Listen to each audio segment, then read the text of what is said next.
İyi akşamlar vizemizin değerli izleyicileri. Evet, bir başka güzel Kıbrıs akşamında Kıbrıs meselesini masaya yatırmak adına AKEL Politbüro üyesi Sayın Hristos Christofidis bu akşam stüdyo konuğumuz olacak. Evet, dilerseniz sizlerle 8 Ekim Perşembe akşamı Göte Enstitüsü'nde gerçekleştirilen bir geceye gidelim. Finlandiya Büyükelçiliği'nin desteklediği gecede Kıbrıslı Rum ve Kıbrıslı Türk genç girişimcilere ortak proje yapma imkanları anlatıldı. Finlandiya Büyükelçiliği'nin desteklediği ve iki toplumun ticaret odalarının işbirliğiyle düzenlenen İş Fikirleri yarışması 8 Ekim Perşembe gecesi Göte Enstitüsü'nde halka duyuruldu. Kıbrıslıların girişim fikirlerini desteklemek adına yapılan bu yarışmanın amaçları arasında yenilikçi projeleri desteklemek ve Kıbrıslı Türk ve Rum işbirliklerini artırarak genç girişimcileri birbirine yakınlaştırmak sayılabilir.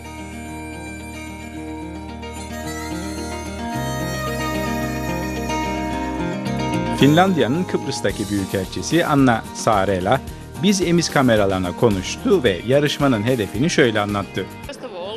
We would like to encourage entrepreneurship and startups on this island.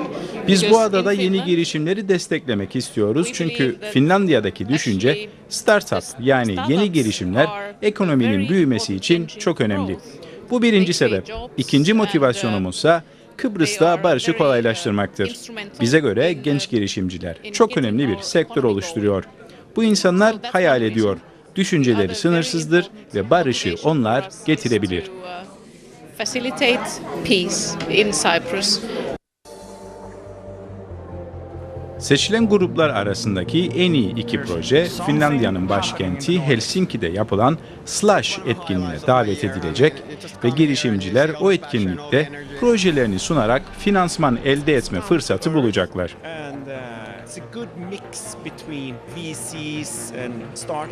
Kıbrıs Türk Ticaret Odası Genel Sekreter Yardımcısı Kemal Baykallı, yarışmanın pozitif geri dönüşümlerinin olacağına inanıyor. Yeni bir şeyler yapmak istiyoruz. Aslında insanların kafasında yeni kapılar, yeni pencereler açmak istiyoruz. Yeni bir döneme girmek üzereyiz. Biz ümitliyiz Kıbrıs'ta ve bu bize inanılmaz fırsatlar sağlıyor. Bunu görmek, bunu yakalayabilmek çok önemli. Yıllar önce Facebook çıktıktan sonra bir kitap okumuştum. Şöyle biri şey diyordu. Ya işte bunu ben de düşünmüştüm. Yapaydın. Yani şimdi o Facebook'un çıkmadan önceki halindeyiz. Kıbrıs yeni bir döneme girecek. Biz buna inanıyoruz. Ve korkunç bir fırsatlar penceresi açılacak. İlk davranan en çok kazançlı olacak. Ve çok da hayatında yeni bir dönem açılacak diye düşünüyoruz. Biz bu fikri aslında ilerletmeye çalışıyoruz. Özellikle iki ticaret odası olarak. Dolayısıyla bu etkinliğin de buna bir fırsat sağlayacağını, insanların birlikte neler yapabiliriz ve bunu yaparken nasıl eğlenebiliriz, yeni bir şeyler nasıl getirebiliriz, hatta bundan nasıl para kazanabiliriz tartışmalarını istiyoruz. Temel düşünce bu. Bu da bizi çok heyecanlandırıyor doğrusu. Kıbrıs Ticaret ve Sanayi Odası Kalkınma Bölüm Müdürü Leonidas Pasalidis ise şunları ekledi. Οποιασδήποτε πρωτοβουλίες οι οποίες στοχεύουν στο να ενισχύσουν την επιχειρηματικότητα και ιδιαίτερα την νεανική επιχειρηματικότητα βρίσκουν πάντοτε το επιμελητήριο να τις υποστηρίζει αυτές τις πρωτοβουλίες. Τα επιμελητήρια επίσης και τα δύο, δηλαδή και το ΚΕΒΕ και το Τουρκοκυπριακό Εμπορικό Επιμελητήριο από χρόνια τώρα συνεργάζονται σε δικοινοτικά θέματα. Αυτή η πρωτοβουλία έχει διπλό στόχο. Τόσο να προωθήσει την επιχειρηματικότητα που μας ενδιαφέρει, αλλά και την επαφή, αν θέλετε, μεταξύ των νέων, της νεολαίας, μεταξύ των δύο κοινοτήτων. Gecede iki toplumdan bulunan birçok genç girişimci de bilgi toplamak adına geceye katıldı. Kıbrıs Rum toplumuyla Kıbrıs Türk toplumunu yakınlaştıracak ve daha ekonomik olarak ve sosyal olarak daha sürdürülebilir bir ortama bizi götürecek bir proje olduğunu düşünüyorum onun da. Yani genç girişimcilere daha çok motive edecek bir şeydi. Sen katılmayı düşünüyor musun? İlgini çekti mi? Evet, düşünüyorum, yani biraz değerlendirme gerekir. Şu anda henüz kafamda net bir şey yok. Benim zaten halihazırda işbirliğinde olduğum bir Rum partnerim var. Onunla da birlikte konuşmak isterim, onun fikrini de almak isterim. Ona göre birlikte bir şeyler yapabilirsek katılmayı düşünürüm. Evet. It is a lifetime experience, I'll say that. Ναι, θα ήθελα να κάνω αίτηση. Και είναι πολύ ενδιαφέρον ως έναν motivation για έναν κίνητρο. Ακόμα και αν δεν πετύχεις κάτι, το μόνο που ήρθα εδώ νιώθα ότι υπάρχει και άλλους ανθρώπους που θέλουν να ενώσουμε την Κύπρο. Do you think projects like this, like in entrepreneurships, like partnerships between two communities, will help in bridging the gap between the communities? Ναι, διότι πιστεύω πραγματικά ότι τα όρια, τα boundaries υπάρχουν μόνο επειδή εμείς επιλέγουμε να το βλέπουμε έτσι, ανεξαρτήτως με τι γίνεται στον πολιτικό τομέα της ζωής μας. Νιώθω ότι αν οι άνθρωποι ήδη ξεχάσουμε τα όρια και απλώς δούμε την Κύπρο ως ένα νησί, τότε να γίνει και θα έχουν άλλη επιλογή και οι πολιτικοί. So you'd be interested in finding a Turkish Cypriot partner to apply for this project? Ναι, γιατί όχι. Αλλά πάντα πιστεύω ότι ελκύουμε τους κατάλληλους ανθρώπους στη ζωή μας, που πρέπει να βρούμε μπροστά μας. Έτσι, έχω κάποιους ανθρώπους που ήρθαν στο μυαλό μου μόλις άκουσα για το project. Θα τους προσεγγίσω και θα δω. Konstantinos Karayannis ve ekibi, Armeri isimli web sitesiyle bu yıl bir startup ödüle layık görüldü. Web sitesi kullanıcılarına elbise alışverişi, takas ve bağış gibi fırsatlar sunuyor. Ekip, partnerleri ve finansman bulmak için Startups for Peace yarışmasına da katılmak istiyor.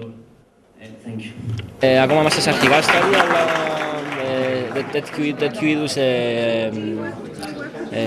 συναντήσεις είναι πολύ σημαντικές για τον κόσμο που θέλει να προωθήσει την ιδέα του και να γνωρίσει νέες ευκαιρίες και να συνεχίσει να ονειρεύεται.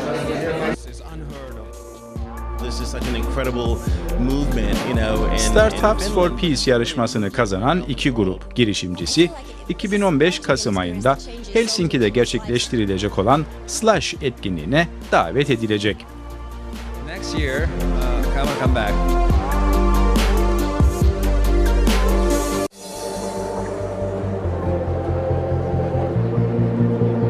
There's something happening in the Nordics. Για τις εισηγήσεις και ιδέες σας, το τηλέφωνο μας είναι 22 86 23 48 και το ηλεκτρονικό μας tachydromείο biz@cypc.com.cy. Biz Emiz programı için irtibat telefon 00357 22 86 23 48. Elektronik posta biz@cybc.com.cy.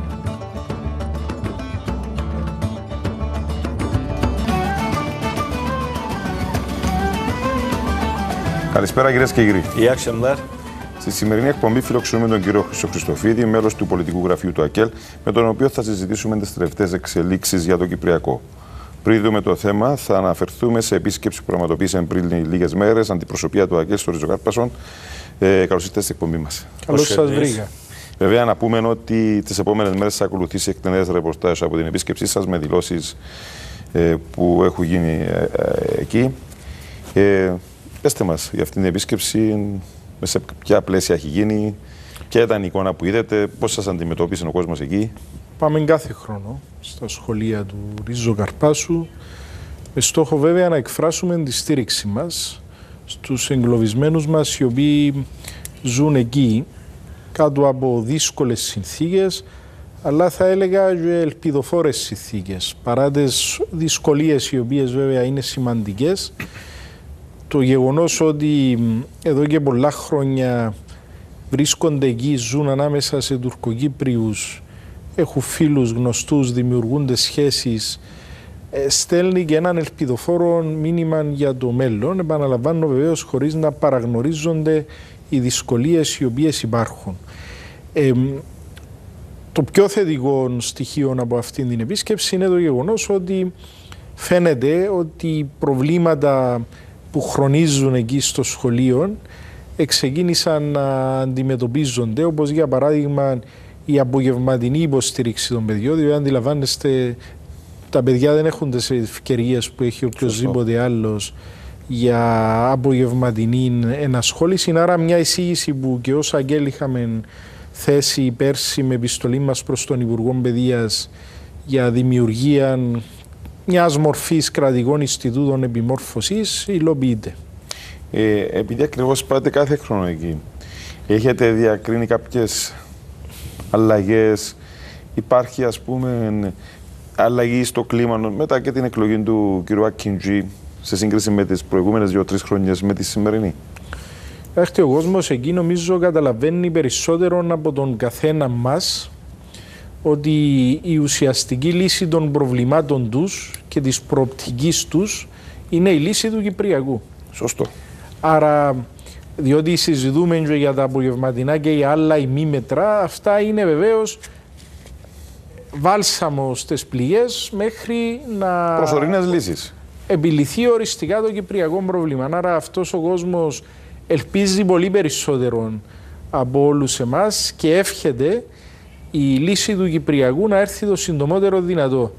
Διότι έχω πει πολλές φορές ότι το 1974, αγαπητοί φίλοι, έγινε κάτι το οποίο δεν έγινε ποτέ στην μακραίωνη ιστορία αυτού του τόπου, και μιλώ βέβαια για τις βίαιες μετακινήσεις πληθυσμού, οι οποίες απειλούν πλέον και με τον επικισμό την ύπαρξη τόσο της τουρκοκυπριακής όσο και της ελληνοκυπριακής κοινότητας.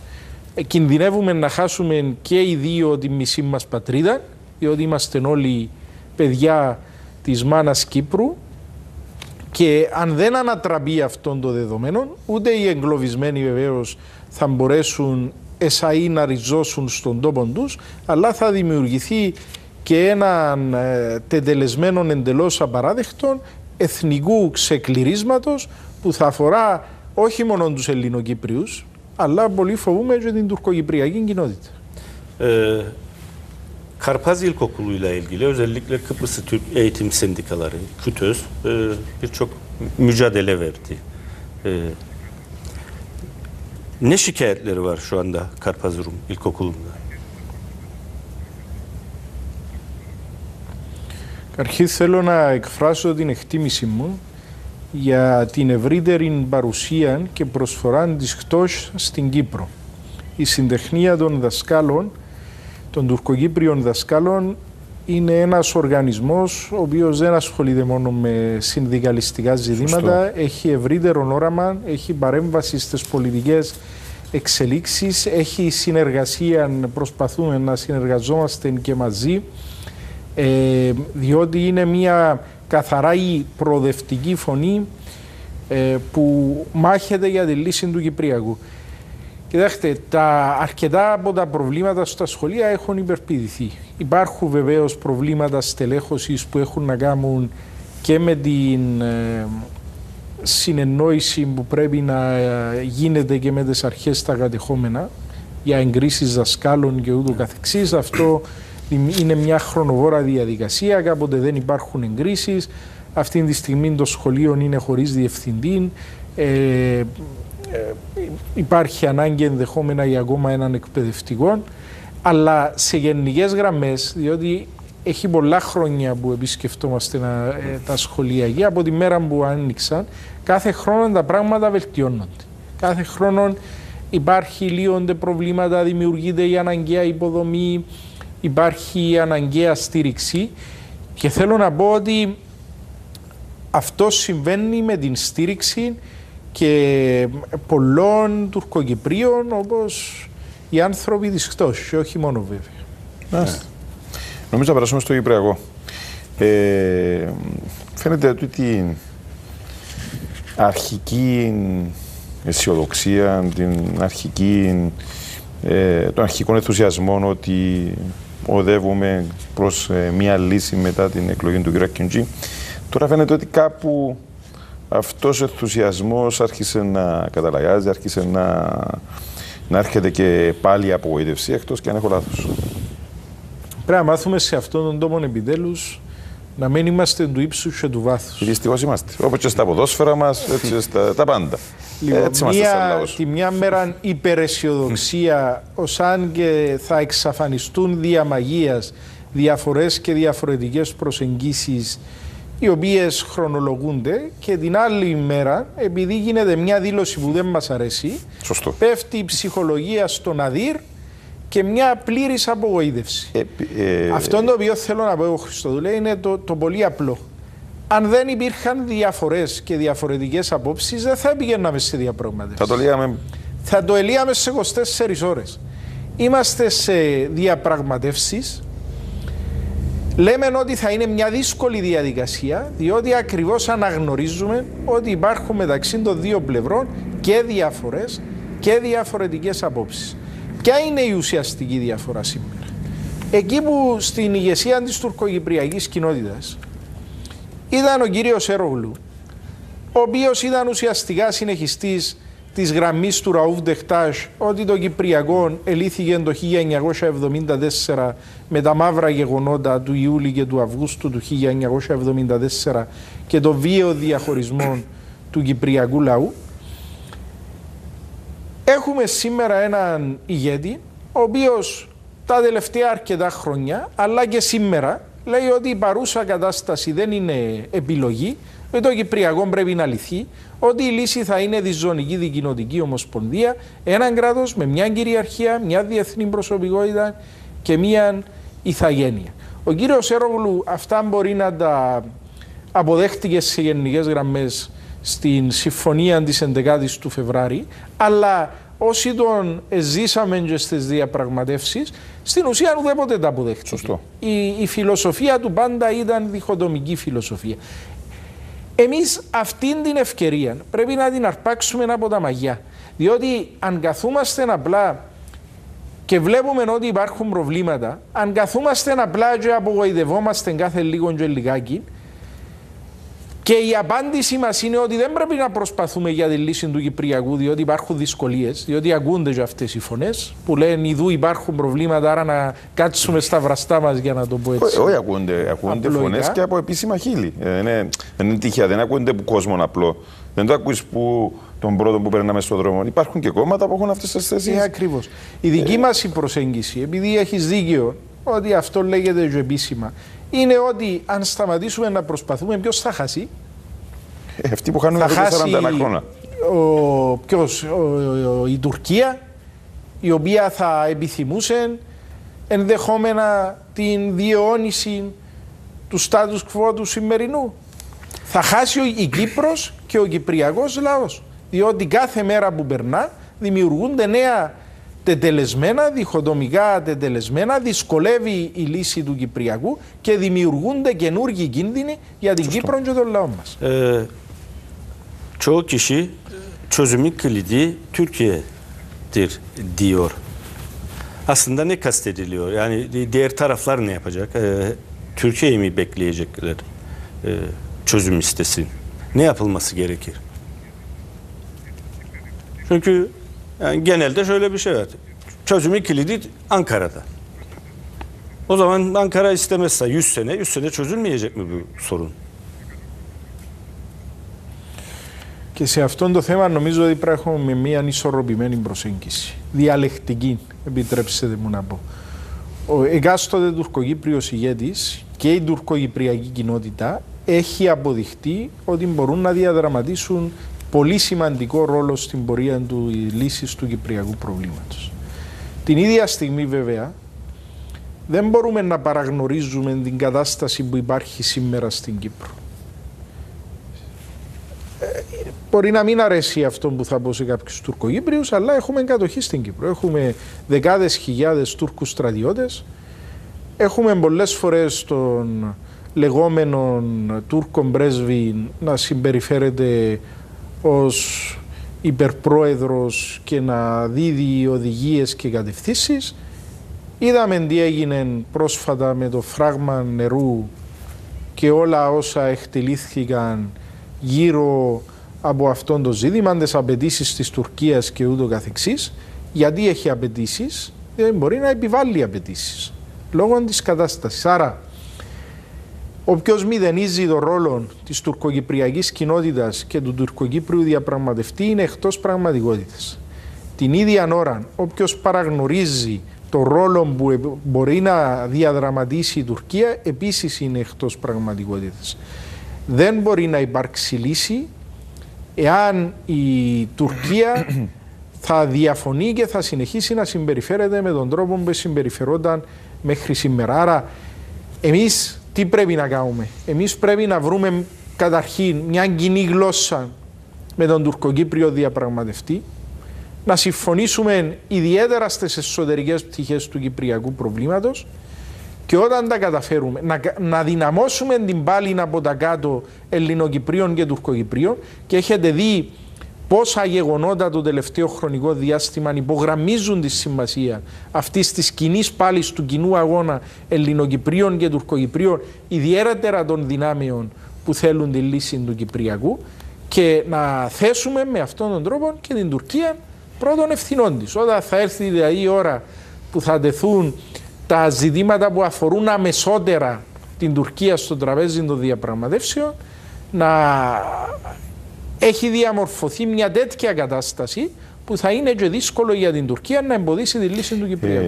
Μπορεί να αποφεύγουμε όλοι όσον αφορά, όπως το διάβολο του λιμάνι, τα χρονοδιαγράμματα, αλλά υπάρχουν όμως κάποιοι σταθμοί που είτε το θέλουμε είτε όχι θα παίξουν ρόλο όσον αφορά, αν θέλετε, την επιτάχυση ή το να μπει στην τελική ευθεία η λύση του Κυπριακού, και να φέρνουμε στις βουλευτικές εκλογές της Κύπρου.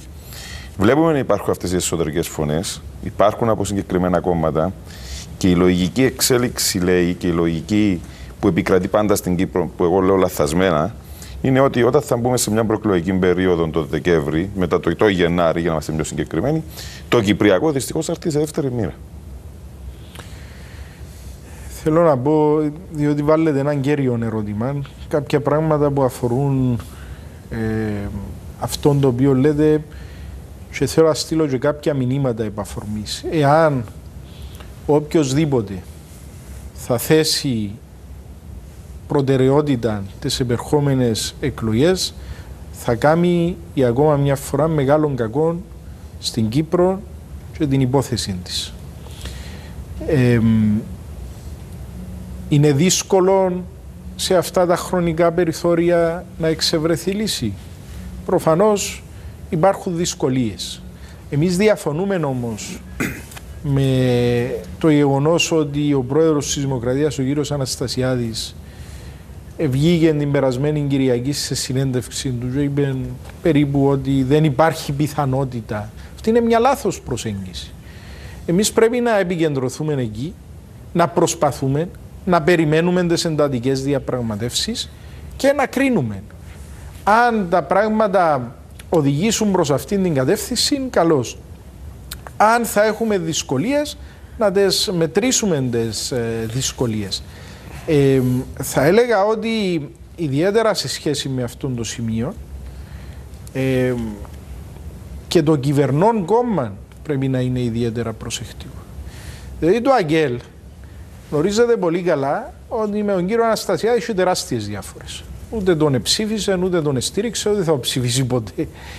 Παρόλα αυτά, παρόλα τις ιστορικές, τις βαθιές ιστορικές, ιδεολογικές, πολιτικές διαφορές που έχει, επειδή κάποιοι εφρόντισαν με τη στήριξη και την ψήφο τους και ο κύριος Αναστασιάδης, είτε το θέλουμε είτε όχι, είναι ο διαπραγματευτής της δικής μας πλευράς, και ακριβώς επειδή δεν μπορούμε να περιμένουμε και δεν μπορούμε να αφήνουμε τον χρόνο να περνά, ερχόμαστε νομίζω με πολύ σοβαρότητα και υπευθυνότητα και λέμε ότι θα στηρίξουμε αυτή τη διαδικασία για το καλό της Κύπρου. Εάν άλλοι τώρα που έχουν και πιο άμεση ευθύνη από εμάς θα έρθουν να βάλουν μικροκομματικά και μικροπολιτικά συμφέροντα μπροστά, να είναι έτοιμοι να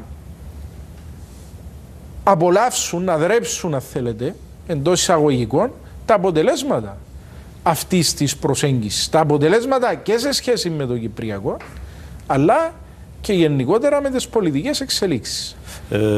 Şu anda mülkiyet konusunda gelinen noktada aşılması zor görünen konular var. Akel bu konuda ne düşünüyor? Και σε αυτό το θέμα, αγαπητέ μου φίλε, του Αγγέλ βάζει την ράχη του από κάτω και σηκώνει φορτίων που ενδεχόμενα να μην του αναλογεί. Τι εννοώ? Το Αγγέλ έχει διαμορφώσει επιτροπές με 3 τουρκοκυπριακά κόμματα με στόχο ακριβώς τη συζήτηση γύρω από τα δυσεπίλητα ζητήματα. Αυτή τη στιγμή όντως συζητούμε και με το Τουρκικό Ρεπουμπλικανικό Κόμμα και με το Κόμμα Κοινοτικής Δημοκρατίας, αλλά και με το Κόμμα της Ενωμένης Κύπρου, το περιουσιακό, σε μια προσπάθεια να δούμε αν υπάρχουν ιδέες ή προσεγγίσεις ή κοινές απόψεις ως τροφή για σκέψη. Εμείς δεν μπορούμε να επιβάλλουμε οτιδήποτε, ως τροφή για σκέψη για τους δύο ηγέτες, τους διαπραγματευτές των δύο κοινοτήτων. Την ίδια στιγμή αναλαμβάνουμε και πολλές άλλες πρωτοβουλίες. Την περασμένη Τετάρτη στο Ευρωκοινοβούλιο κάναμε μία συζήτηση μεταξύ του Άντρου Κυπριανού και του Μεχμέτ Αλή Ταλάτ για τις τελευταίες εξελίξεις, που βεβαίως έναν σημαντικό κομμάτι ήταν και εξελίξεις στο Κυπριακό. Εμείς νομίζουμε ότι στο περιουσιακό υπάρχει το περίγραμμα μέσα στο οποίο μπορούμε να κινηθούμε. Πρέπει να αναγνωριστεί ότι υπάρχουν ιδιοκτήτες. Πρέπει να αναγνωριστεί ότι, και νομίζω έχει γίνει, θα υπάρχουν 3 ειδών κύριες θεραπείες: αποκατάσταση περιουσιών, αποζημίωση ή ανταλλαγή. Θα υπάρχουν κριτήρια από εκεί και πέρα, με βάση τα οποία θα αποφασίζεται τι θα γίνει με την κάθε περιουσία. Να επικεντρωθούμε στα... θα υπάρχει επιτροπή, θα υπάρχουν κριτήρια, να επικεντρωθούμε στα κριτήρια και να αφήσουμε προσεγγίσεις λαθασμένες, όπως η περιβόητη προσέγγιση της εγγυημένης πλειοψηφίας εδάφους και πληθυσμού για την τουρκοκυπριακή κοινότητα. Ο κάθε Κύπριος πολίτης, είτε είναι Ελληνοκύπριος είτε Τουρκοκύπριος, πρέπει να έχει το δικαίωμα, κατοχυρωμένο το ανθρώπινο του δικαίωμα, να πάει να εγκατασταθεί όπου θέλει, να ανοίξει επιχείρηση, να κάνει δουλειές, να αγοράσει σπίτι, να αγοράσει περιουσία. Και αν από εκεί πέρα θα βάλουμε κάποιους περιορισμούς για να διασφαλίσουμε τη δικοινοτικότητα, για παράδειγμα το πού θα ψηφίζει ο καθένας, αυτό είναι κάτι διαφορετικό. Θέλω να πω επίσης, θα στείλω ένα μήνυμα, γιατί κατά την άποψη μας αυτό το θέμα είναι θεωρητικό. Με τις εδαφικές αναπροσαρμογές που θα γίνουν, που πάντοτε η φιλοσοφία ήταν οι μισοί Ελληνοκύπροι να μπορούν να επιστρέψουν υπό ελληνοκυπριακή διοίκηση, ακόμα θεωρητικά, διότι είναι θεωρητικό αυτό το ενδεχόμενο, και όλοι οι πρόσφυγες να επιστρέψουν υπό τουρκοκυπριακή διοίκηση, οι Τουρκοκύπροι θα παραμένουν η μεγάλη πλειοψηφία στα κατεχόμενα. Άρα νομίζω ότι αυτή η συζήτηση των εγγυημένων πλειοψηφιών είναι μία λάθος προσέγγιση, η οποία μπορεί να δημιουργήσει σοβαρότατα προβλήματα στην πορεία των διαπραγματεύσεων. Στην προσπάθεια επίλυσης του Κυπριακού, πώς μπορούμε να αξιοποιήσουμε, θα λέγα, τα όσα συμβαίνουν στην περιοχή μας, Συριακών και πάει λέγοντας? Εξαιρετική η ερώτηση, εξαιρετική σημασία είναι αυτό το οποίο βρίσκουμε και στις Βρυξέλλες και διεθνώς όπου πάμε. Κοιτάξτε, πρέπει να καταλάβουμε, να συνειδητοποιήσουμε πού βρισκόμαστε. Η γεωγραφία μας, η μοίρα μας είναι σε μια περιοχή αυτή τη στιγμή η οποία φλέγεται. Με τα καλά της και τα κακά της. Η Συρία, η οποία είναι μερικές δεκάδες χιλιόμετρα από τις ακτές της Κύπρου, μπορεί εμείς να νομίζουμε ότι είναι πολύ μακριά, αλλά κάποιος μου έλεγε ότι ένας πολύ καλός κολυμβητής πάει και κολυμπώντας στην Συρία. Υπάρχει μια τεράστια καταστροφή. Προσθέστε σε αυτήν την κατάσταση το Ιράκ. Σωστό. Η Βαγδάτη είναι ακριβώς ίση απόσταση όσοι είναι και η Αθήνα από τη Λάρνακα. Λιβύη, η ενδεχόμενη αποσταθεροποίηση στο Λίβανο, έχουν ενταθεί οι συγκρούσεις μεταξύ Ισραηλινών και Παλαιστινίων, ένεκα βέβαια και της συνεχιζόμενης Ισραηλινής κατοχής. Η ίδια η Τουρκία αντιμετωπίζει σήμερα σοβαρά προβλήματα στο εσωτερικό της. Είναι στα πρόθυρα ουσιαστικά ενός εμφυλίου πολέμου και με ένα μεγάλο ερωτηματικό τι θα γίνει την 1η του Νοέμβρη στις εκλογές, αν θα έχουμε σταθεροποίηση, αν θα έχουμε κυβέρνηση, ποια θα είναι αυτή η κυβέρνηση, ποιοι θα συνεργαστούν και ούτω καθεξής. Και έχουμε βέβαια σε όλα αυτά που έχω αναφέρει μια οριζόντια συμμετοχή και δράση του ακραίου Ισλαμιστικού φανταμενταλιστικού κινήματος. Σωστό. Η Κύπρος σε αυτόν το σκηνικό μπορεί να αποτελέσει για την ευρύτερη περιοχή διέξοδο και ελπίδα. Μία χώρα δηλαδή στην οποία ζουν Τουρκοκύπριοι, Ελληνοκύπριοι, Χριστιανοί, Μουσουλμάνοι, παρόλο που το ζήτημα της θρησκείας ποτέ δεν ήταν ζήτημα για την Κύπρο, αν θέλουμε να είμαστε σωστοί, μπορεί να καταστεί παράγοντας σταθερότητα στην περιοχή και να στείλει το μήνυμα μέσα σε αυτόν το φλεγόμενο περιβάλλον. Να προσθέσω και την Ελλάδα με τα 1002 προβλήματα σε αυτόν το περιβάλλον, ένα μήνυμα διεξόδου και σταθεροποίησης της περιοχής. Και νομίζω ότι εάν το κατανοήσουν αυτό και η Τουρκία και οι Αγγλοαμερικάνοι και η ίδια η Ευρωπαϊκή Ένωση, μπορούμε να έχουμε εξελίξεις ακριβώς λόγω των συγκυριών που θα βοηθήσουν προς την κατεύθυνση μιας sostής λύσης του κυπριακού προβλήματος. Son olarak şunu sorayım. Türkiye'den işgal altındaki bölgelere getirilen suyla ilgili. Çok karşı çıkıyor özellikle Rum tarafı. Fakat bunca yıldır yapılıyordu. Niye tepki gösterilmedi?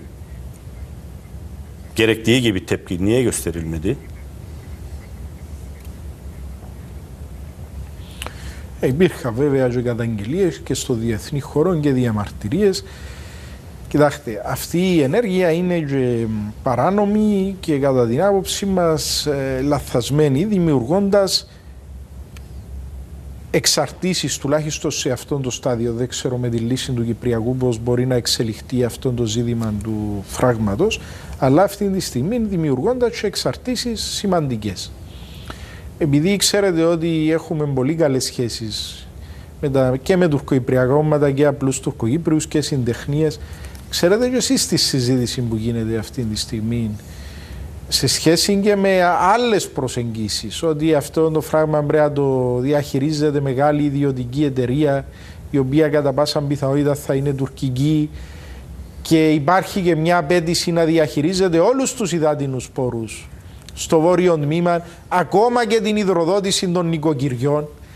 Αντιλαμβάνεστε, όλα αυτά δεν υπογραμμίζουν την αυτονομία της τουρκοκυπριακής κοινότητας. Όλα αυτά δημιουργούν πρόσθετες εξαρτήσεις που ενδεχόμενα αύριο, ακόμα και με τη λύση του Κυπριακού, να δημιουργούν πρόβλημα στην ομόσπονδη Κυπριακή Δημοκρατία. Είναι γι' αυτόν τον λόγο που επιγόμαστε για τη λύση του Κυπριακού. Να σου πω κάτι.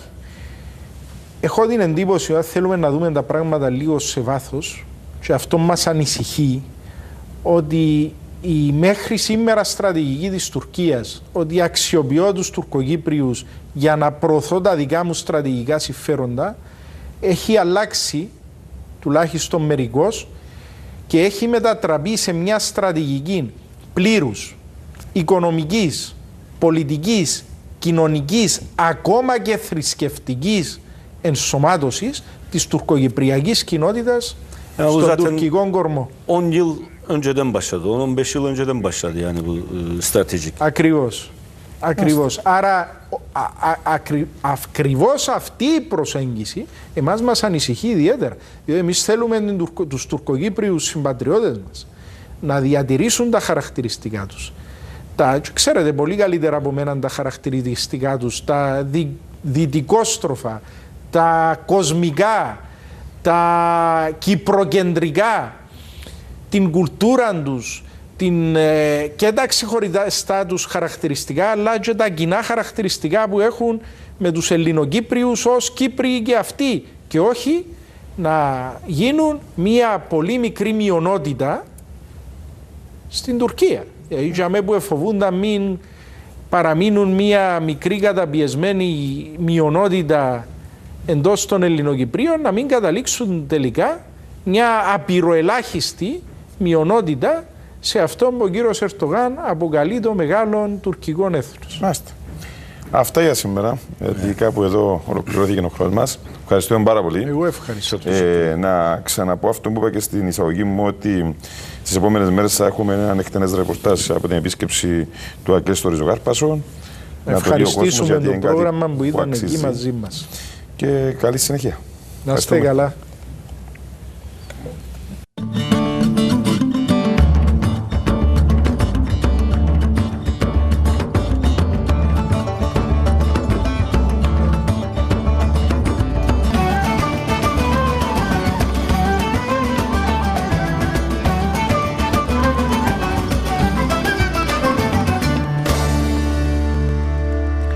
Konuğumuzu uğurlarken son bandımızla bir Bizemiz programının daha yavaşça sonuna geliyoruz değerli izleyiciler. Sizlerle üretken bir insanı, Dervişe Güney Yelikutlu'yu tanıyacağız. Aslında kendisi bir öğretmen, ancak bunun yanında birbirinden güzel şiirler yazıyor ve dans ediyor.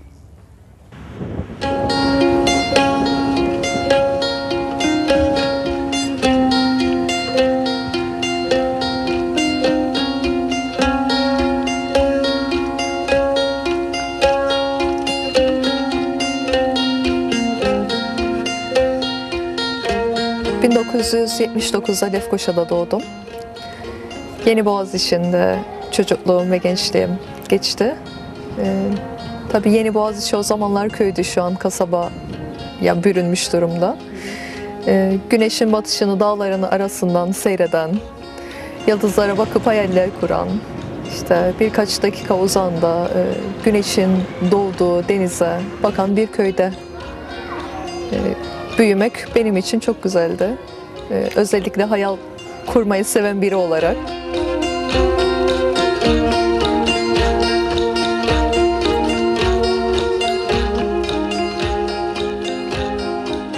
Elleri toprağa dokunarak büyüdü hayata. Dilinde bereket yağmurları. Gözleri gökyüzünden alıp bakışını gösterirdi uçsuz diyarları.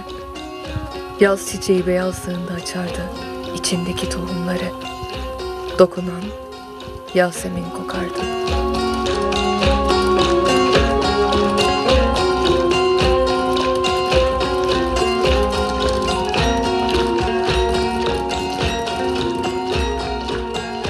Bir eğitimcisin ve bunun yanında sürekli gerçekten sanatla iç içesin. Gerek yazarak, gerek vücut dilinde sürekli ifade ediyorsun. Evet. Öncelikle sanırım şiirle başladı yazarlık yaşamı. Doğrudur. İlkokul yıllarında büyük ablamın bir daktilosu vardı ve onunla her görüştüğümüzde bana o daktilonun içerisine bir kağıt koyup önüme verirdi. O da benim en büyük eğlencelerimden biriydi. Oraya yani o tıkırtılar, o harflerin yazılışı çok hoşuma giderdi ve ilk şiir denemelerim de orada oldu öyle. Ağaçlara, kuşlara, rüyalara ve danslara dair çocuksu dizeler. Ardından 23 Nisan'la ilgili bir dörtlük yazdığımı anımsıyorum ve öğretmenim izin vermişti ve okumuştum törende. Bunlar sanırım bayağı perçinledi beni.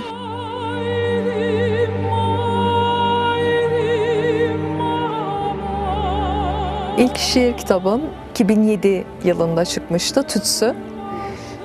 Yine o da hani bu şiir dünyasına ben kitapla adım atıyorum, tütsülüyorum.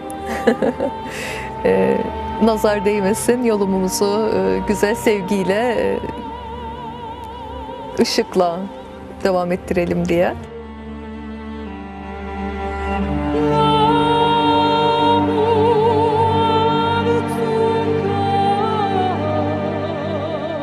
İkinci kitabım bir masal kitabı çocuklar için. Tabii çok farklı yaş gruplarından da bana dönütler geldiği için artık çocuklar için de tam olarak diyemiyorum. 30'lu yaşlarda, 40'lı 50'li yaşlarda insanlardan çok güzel dönütler geldi bana. Mevlana'nın 7 öğüdünden yola çıkarak kurguladığım ve yazdığım 7 farklı masal. 7 tane öğrenci ve öğretmen arkadaşlarımdan oluşan ressam grubu. 7 öğüt, 7 masal, 7 insan ve hani öğüt zamanını geçtik, artık şu iyidir, şu kötüdür. Yani 3, 4, 5 yaşındaki bir çocuğa bile sorsanız size doğrunun yanlışın ne olduğunu şu rahatlıkla söyleyebilir. Ama acaba kaç kişi o bildiği doğruları uyguluyor? Büyük ya da küçük fark etmiyor bu. Çocuklara artık masallarla, yani zaten bizim geleneksel kültürümüzün içerisinde masalın çok ciddi ve önemli bir yeri var. Ve o ciddi ve önemli kültürel öğeyi Mevlana ile birleştirip çocuklara sunmak, onlara söyleyeceğim nasihatları onların bulup keşfedip bana söylemelerine çevirdim. Ne kadar güzel. O yüzden benim için çok değerli bir kitap, masal kitabı. Yani şiirle adım attım, şiirle devam ediyorum ve edeceğim ama masal kitabının o yüreğe dokunan, çocukların yüreğine dokunan noktasından dolayı da benim için farklı bir yerde. Bir varmış, bir yokmuş. Yine günlerden bir gün çocuklar dervişin etrafında toplanıp masal dinlemek istemişler. Dervişin dilinden şu masal dökülmüş. Bir varmış, bir yokmuş. Kıbrıs'ta yaşayan güzel mi güzel, tatlı mı tatlı çocuklar varmış. Bu çocukların yaşadığı Gazi Mausa kentinde Otello adında gizemli bir kale bulunurmuş. Çocuklar bu kaleye gidip oyun oynamayı çok severlermiş. Sadece bu kale değil, Kıbrıs onlar için cennetten yapılmış bir oyun bahçesiymiş. Aynalı cüceyle, toprakla, Prens Salamis'le binbir maceranın peşinden giderlermiş.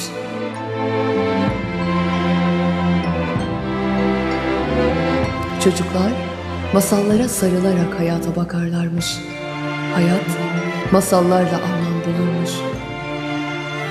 Mutluluk çocukların yüreğinden bir güneş gibi doğarmış. Çocuklar toz duman olmuş dünyanın arkasından ışıl ışıl sıyrılıp çıkarlarmış. Çünkü öğütler ülkesinin masal padişahı Mevlana çocuklara gülümsermiş.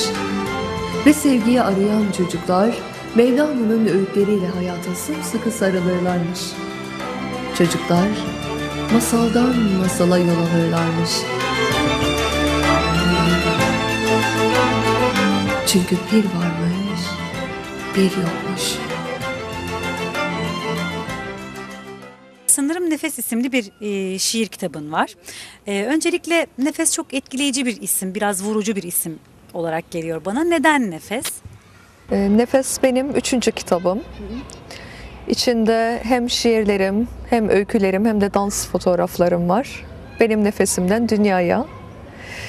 İkinci olarak tasavvufta, yani ilahi aşk yolunda nefesin çok büyük bir önemi var. Nefsten de geliyor zaten. Nefsi terbiye etme, işte aşkla yoğurma, sevgiyle yoğurma, arınma ve yolculuğu nefesin bitimiyle, dünyadaki nefesin bitimiyle tamamlama. Ve Nefes kitabında da pek çok şiirimde tasavvufun izleri olduğu için yine bu nedenle nefes ve nefes hayattır. Şiir ve sanat da benim için hayattır. Onlar olmadığında nefessiz kalırız. Bu yüzden nefes.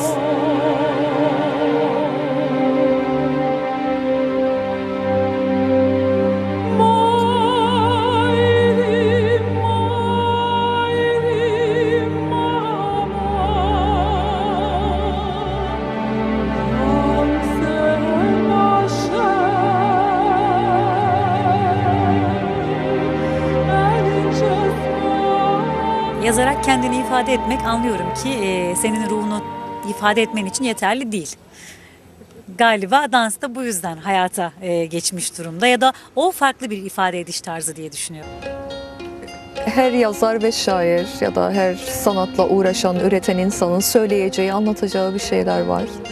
Kimisi bunu renklerle yapıyor, kimisi sözcüklerle yapıyor, kimisi figürlerle yapıyor. Ve benim ruhuma sadece sözcükler değil, figürler de ekilmiş sanırım. Ve bunu keşfettiğim zamandan beridir kullanıyorum. Özellikle şiirle dans birleştiği zaman çok daha etkili sonuçlar çıkıyor ortaya. Bunu eğitimde de kullandığımız zaman çok daha etkili sonuçlar çıkıyor ortaya. Yani sade düz bir şiiri çıkıp okuyup inmektense onu dansla, koreografiyle, tiyatral bir şekilde sunmak, istediğiniz, anlatmak istediğinizi ya da vermek istediğinizi karşı tarafa daha iyi geçirmenizi sağlıyor. Bir de hep şöyle söylerim, yani sözcüklerle söyleyemediklerimi dansımla söylüyorum. Birbirini tamamlıyor.